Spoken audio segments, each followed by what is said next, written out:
শাকিব খানের তাণ্ডব সিনেমায় থাকছেন বরেণ্য অভিনেতা ও নির্মাতা আফজাল হোসেন। এই সিনেমার মাধ্যমে প্রথমবারের মতো শাকিব খানের সঙ্গে পর্দা শেয়ার করছেন তিনি। পুলিশের স্পেশাল ফোর্স সোয়াটের প্রধানের ভূমিকায় দেখা যাবে তাকে।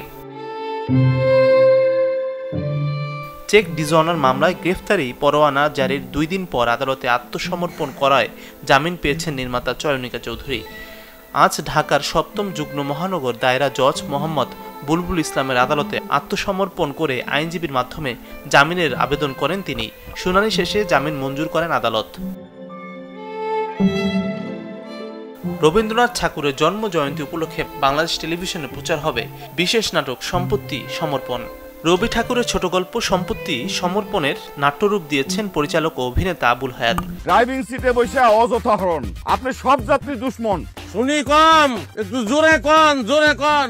অকারণে হর্ন না বাজাতে ড্রাইভারদের সচেতন করতে জনপ্রিয় অভিনেতা মোশাররফ করিম অভিনীত একটি অনলাইন ভিডিও কমার্শিয়াল দারুণ সাড়া ফেলেছে।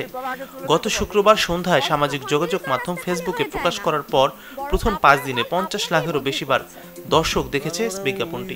এতদিন নিজের কানের 12টা বাজাইছি। বুলবুল আর করতেছেই না রে বুল,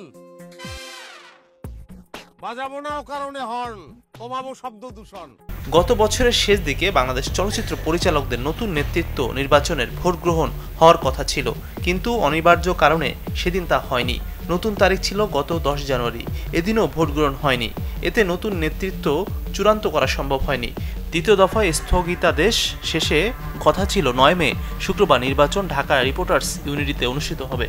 বৃহস্পতিবার বেশ কিছু সূত্র নিশ্চিত করেছে আদালতের নিষেধাজ্ঞায় আবারও স্থগিত হলো চলচ্চিত্র পরিচালকদের নির্বাচন। এ নিয়ে তৃতীয়বারের মতো নির্বাচন স্থগিত হলো।